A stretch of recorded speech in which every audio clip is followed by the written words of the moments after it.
ये व्लॉग काफ़ी पुराना है। ये 28 जुलाई का है। तो उस दिन था मंगलवार और मेरे बाकी बिज़ी डेज़ से काफ़ी अलग होने वाला था क्योंकि इस दिन मैं स्कूल नहीं गई थी क्योंकि वेडनेसडे को मेरा लाइक कोचिंग में टेस्ट था।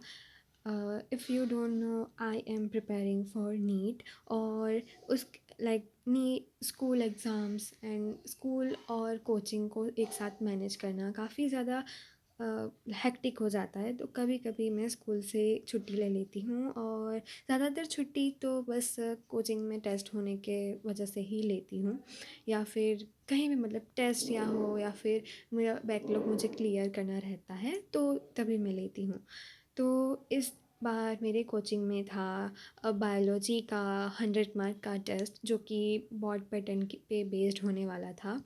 तो उसके लिए मुझे अच्छे से प्रिपेयर करना था। वैसे तो फर्स्ट 2 चैप्टर आ रहे थे क्लास 12th के, बट क्या कहते हैं ना कि वो ऑलरेडी मेरा कंप्लीटेड था, बट स्टिल मुझे उसमें अच्छे से ग्रिप लेकर के आनी थी क्योंकि हमें कॉन्सेप्ट या फिर ऐसा कुछ अच्छे से पता होता है, बट जब हमें वो आंसर लिखना होता है तो तभी थोड़ा सा दिक्कत आ जाता है कि हम अच्छे से लिख नहीं पाते हैं। तो इसीलिए मैं यहाँ पर सब कुछ लिख लिख के अच्छे से समझ समझ के याद कर रही थी कि जिससे मुझे सब कुछ अच्छे से लिख मतलब क्या कहते हैं कि मैं अच्छे से लिख पाऊँ, आंसर को फ्रेम कर पाऊँ और मेरा सेंटेंस पैटर्न जो है वो ठीक रहे। इस वजह से मैं सब कुछ लिख लिख के यहाँ पर कर रही थी।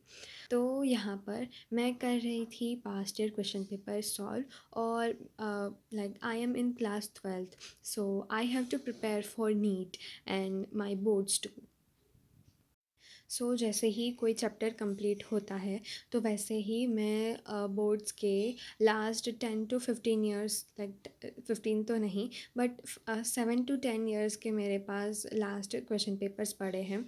तो वो मैं साथ ही साथ उसमें कैसे कैसे क्वेश्चन आए हैं MCQ से लेकर सब कुछ मैं अच्छे से देख लेती हूँ कि 2 मार्क्स का कितने मतलब कैसा क्वेश्चन आया है, उसमें ये क्वेश्चन है तो मैं उसे कैसे फ्रेम कर सकती हूँ, या फिर 3 मार्क का कौन सा क्वेश्चन आया है। फिर लाइक इसी तरीके से सब कुछ मैं मार्क कर लेती हूँ और उसी के साथ MCQ जो होते हैं तो वो किस तरीके से आए हैं कि जैसे इजी आए हैं या फिर ऑफ बोर्ड्स है तो बहुत सारी चीज़ें रिपीटेडली मतलब रिपीट ही होती रहती है।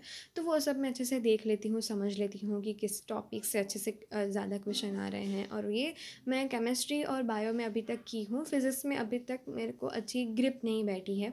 चैप्टर कंप्लीट हुआ है बट उसमें अच्छे से ग्रिप नहीं है, तो दैट्स वाई मैंने फ़िज़िक्स में ये नहीं किया है। बट मैं केमिस्ट्री और बायो में ये कर रही हूँ and trust me guys, if you are also preparing for boards and you can also do this. तो मैंने क्वेश्चन पेपर्स जो हैं वो अपनी स्कूल के टीचर से बोरो किए, लाइक बोरो तो नहीं, बोरो करके उन उनकी ज़ेरोक्स करवा ली है और ये हमारे क्लास में के सारे बच्चों ने ही किया है।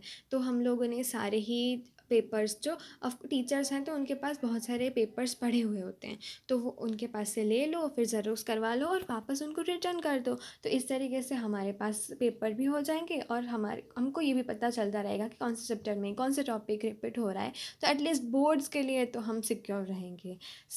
अगर आपको मेरे ये छोटी सी टिप जो है वो अच्छी लगे तो you can follow this, and if you like this so you can just comment down below कि आपको ये मेरे टिप जो है वो कैसी लगी। Here I was studying physics and honestly बताऊँ तो अब सुबह से बायो पढ़ चुकी हूँ, केमिस्ट्री भी पढ़ चुकी हूँ और अभी मेरा मतलब फ़िज़िक्स में पढ़ रही थी, बट मेरा कंसंट्रेशन लेवल जो था वो बिल्कुल ही ज़ीरो हो चुका है। मैं ज़रा भी कंसंट्रेट नहीं कर पा रही हूँ, बार बार मिस्टेक हुए जा रही है। देखो मतलब आपको वो दिख रहा होगा कि क्या बोलते हैं, पेज फाड़ के मैंने फेंका हुआ है उधर। तो यस, अभी मैं बिल्कुल भी पढ़ाई करने के मूड में नहीं हूँ और ये जो क्लॉक है वो बंद हो चुकी है। तो मैं टाइम बताती हूँ, तो टाइम हो रहा है अभी 7:27 हो रहा है अभी। Honestly I don't want to study now, so let's do something that makes me study and like कुछ भी ऐसा करते हैं कि जिससे मुझे पढ़ाई करने में या फिर मैं थोड़ी देर के लिए ब्रेक ले लूँ। वैसे तो मैं बहुत ज़्यादा ब्रेक ले चुकी हूँ पहले, बट अभी लाइक कह रही हूँ ना कि मेरा कंसंट्रेशन लेवल बिल्कुल भी नहीं है अभी। तो मुझे मतलब कुछ और तो करना ही पड़ेगा जिससे मेरा कंसंट्रेशन लेवल जो है वो वापस आ जाए और मैं वापस से वही जितना सुबह में पढ़ाई कर पा रही थी उतनी पढ़ाई मैं अभी वापस कर सकूँ। तो सो लेट्स डू समथिंग।